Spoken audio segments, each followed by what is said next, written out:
Welcome back, V.O.C. YouTube channel. Major weekend in college football last week. I think it was week 8. I talked about it last week, how that was going to kind of change the way we view the season, maybe forever change college football. It kind of did that in perspective-wise, in kind of the future in college football, not only in the past, but kind of in the way this season's going to play out, right? So I'm going to jump into that. Last week, kind of go through the big hitting things, basically the games I picked last week. And then I'm going to jump into this week's games. I have 6 of them. There's 6 ranked games. Another really good weekend. When you look at the way last week was, you're like, oh, last week's it. No, it gets better. We continue to go on. There's some great matchups this week, so let's jump into it. Third down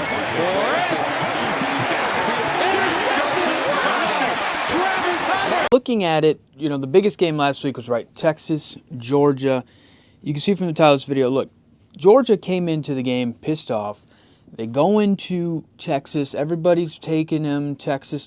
I picked Texas. I thought Texas had the firepower on offense to kind of compete with the Georgia team that hasn't looked so great on defense.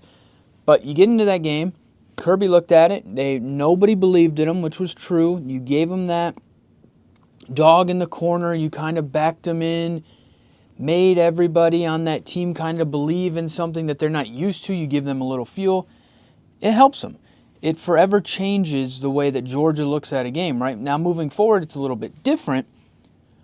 But, look, Texas just wasn't ready for it. Texas was physically dominated by Georgia, especially Georgia's defense against their offensive line, who's looked at as one of the best offensive lines in Texas. They didn't look good. They brought in Arch Manning. To me, it wouldn't have mattered who you brought in at quarterback, the way you were playing.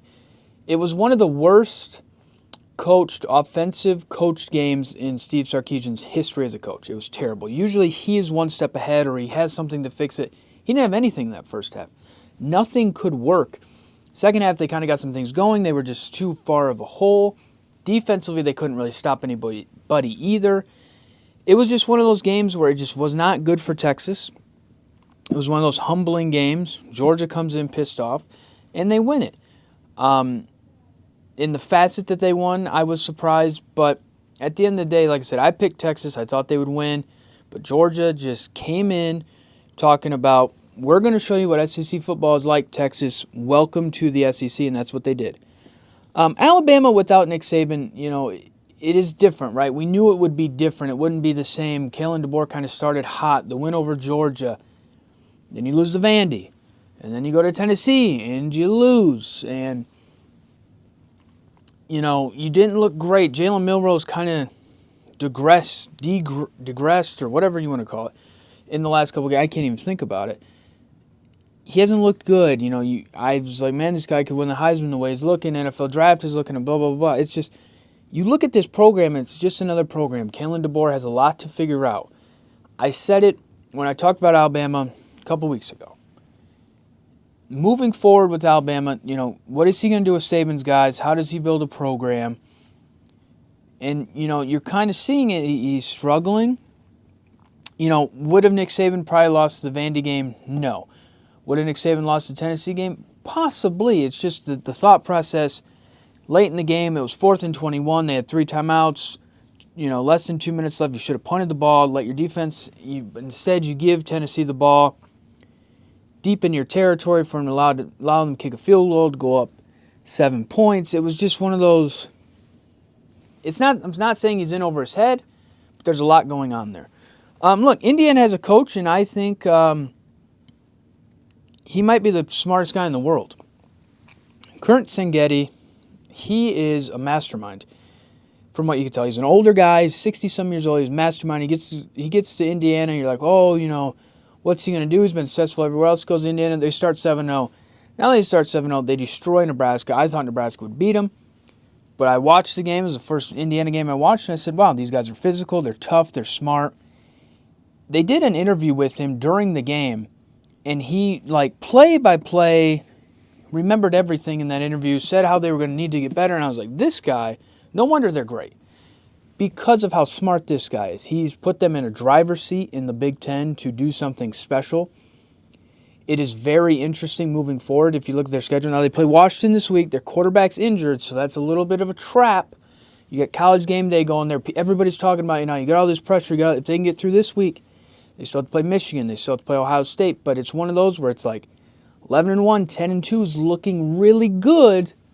Maybe playoff, but you got to get past this week. But Kurt Singetti, that guy, he probably won't be at Indiana very long because somebody big time is going to hire him. Michigan not only has a quarterback problem, that's a glaring, everybody knows that, right? You watch Michigan, you can tell they have problems at the quarterback position. You know, they've played, it feels like everybody that they could ever think of to play quarterback. None of them have worked out. But it's not only that. It's an energy problem. There's no energy, there's no juice with the team. They just always look like they're stagnant. It looks like blah. I think there's two things. One is you lose Jim Harbaugh, who is Michigan football's heart of the program. He is Michigan football. Everywhere he goes, he brings that mentality. When you have a guy that played there under the legendary status that he had and just who he is, you lose that. You lose heart and soul of the program almost. But I think the other energy problem is the team knows. The defense struggles when they should be better. I don't like the coordinating choices that Michigan has. It feels like they went with people that are supposed to be good but aren't good. They're kind of outdated in what they do. Sharon Moore, no energy. The one thing that irritates me, the guy doesn't even wear the team colors. It's just a weird feeling at Michigan where it's not only quarterback problem, it's energy problem. It's just as a whole, there's not a lot of momentum in the program, and it sucks because they had pieces that could have been very good this year, and just nothing's working out. Donovan Edwards doesn't look good. It's just one of those things when you watch them, yes, they have a quarterback problem. Everybody knows that. Helen Keller could know that. But it's just an energy problem as a whole. It's interesting to see moving forward after this year in the Sharon Moore era, what happens. Look, Miami just wins. It's not pretty how they win, but they win. A win is a win is a win. That's just how it is with Miami. They do what they need to do. They get through it. And it's one of those mentalities of like, hey, we're going to let you play. Like, hey, right here, right here, right here. Snatch it away. We're going to take the game. That's just how Miami's playing. It's working out well for them. It's going to help them in the future when you look in the rest of the year in close games because they've played in those close games and they've come out in those wins with those close games. All right, moving on to games this week. I was 3-3 last week, slowly picking it back up, hopefully 19-19 on the season. One of the bigger games that has playoff indications when you look at non-Power 5, that potential 12th seed in the playoff. Number 17, Boise State, 5-1, minus 4-point favorite at UNLV, who's 6-1. Talked about UNLV, they have problems. Quarterback, running back, leave. You know, you didn't pay me my money. But they still have a chance to not only win the Mountain West, but make the playoff potentially. Boise State, Ashton Genty, guy runs for 1 million yards a game. He does what he does. He is who he is. You know what's going to happen. He's probably going to rush 200 yards tonight, guaranteed. I think Boise State wins this game, and I think they cover. And I think Boise State then puts themselves in the driver's seat for not only to have potentially a Heisman Trophy winner, but to make the playoff. This is a very interesting game, a game that is going to make me sit on the edge of my chair at noon till 3 o'clock and be biting my nails, and I'll be nervous wreck, so nobody call me, nobody text me, please.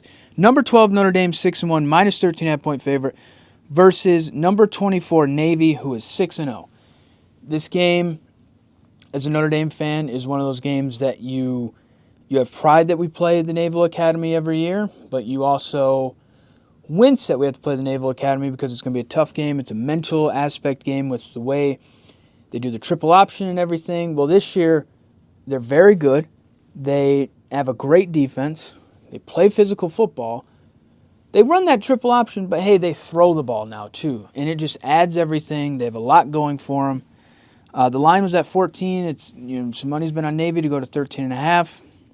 I think it's going to be a close game, which, not saying all Notre Dame Navy games are close, but they have that feel of like something can happen. Navy's beat them in the past. This is a very good team. It's kind of a trap game because you looked at Notre Dame now and it's like, 6-1. You kind of got some momentum back, playoff, driver's seat, blah, blah, blah, blah, blah.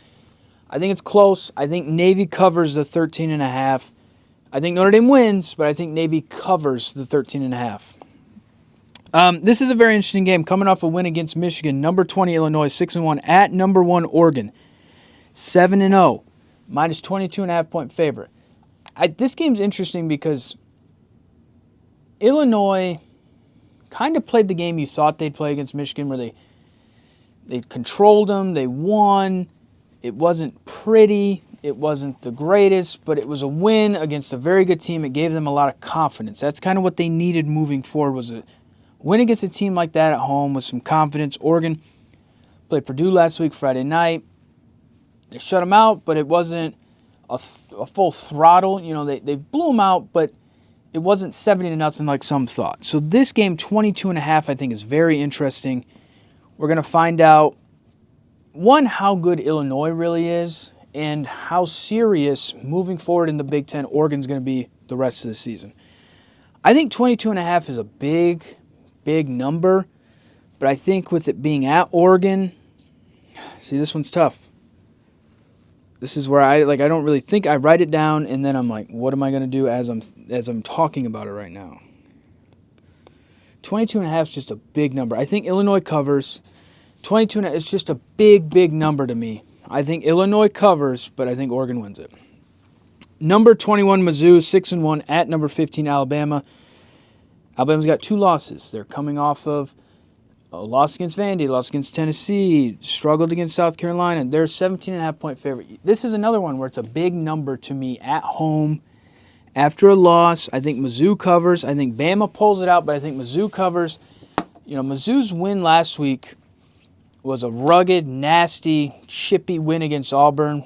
Their quarterback really stepped up, Brady Cook, and kind of showed like, hey, I got some moxie going out of the game with an injury, coming back to win it. Mizzou's hurt me in the past, but I'm going to ride with them to cover, not win, but I'm going to ride with them to cover. I know some Mizzou grads, so hopefully that brings me some luck and power into this one. Number 5, Tennessee, 6-1.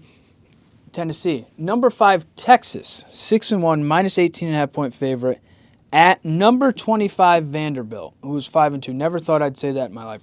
Never thought in the same video would I say number 24, Navy, and number 25, Vanderbilt. Clark Lee, ex-Notre Dame coach, doing a great job down there. He is built a program that's tough to build. He's from there. He understands it. It's not looked at as great, but he's built it, and it's fascinating to watch. Now you have Texas, who comes off the beatdown, the domination, the factor. I think this game is close early, and I think Texas pulls away. So I think Texas, see, this is another one where the number is big to me. But I think Texas is going to cover this one. I think Texas is going to come out. Sharks going to have a way better game plan. Offense is going to play very well. Defense is going to play good. Kind of stall Vanderbilt's magical kind of season that they're having here, and I think Texas wins, and I think they cover. I think Texas wins by 3 times. Like I said, I think it's close early, and then I think as the game goes on, Texas's ability, coming off of the loss, pissed off themselves, kind of getting exposed, takes it over. All right, this is a very good, sneaky game because of it's just not a lot talked about, but it's a sneaky game, and it's number 8 LSU 6-1 at number 14 Texas A&M, who's also 6-1. It's 7:30 prime time again for Texas A&M College Station. This game's easy to me. I think LSU wins it. LSU's a very good football team. They have weapons on offense. They have a quarterback that facilitates to those weapons. Brian Kelly's a very good coach. In these big moments, he's not always the greatest, but he's going to be able to make adjustments against Mike Elko, who's a former assistant to him, so he somewhat knows kind of the defensive philosophy. It's going to be tough. It's going to come down to Texas A&M's offense versus LSU's defense. That's going to be kind of a match of not great versus not great. But I think at the end of the day, I think LSU wins it. And we're now looking at LSU as like undefeated in the SEC championship playoff. Where are we at here? What happens as they move forward against games with Alabama and all of that? So it's going to be very, very interesting. But yeah, that's good. That's it. I think Boise State wins outright. Navy covers. Illinois covers. Mizzou covers. Texas covers outright to win. and LSU wins outright against Texas A&M. That's going to do it. Thanks for watching.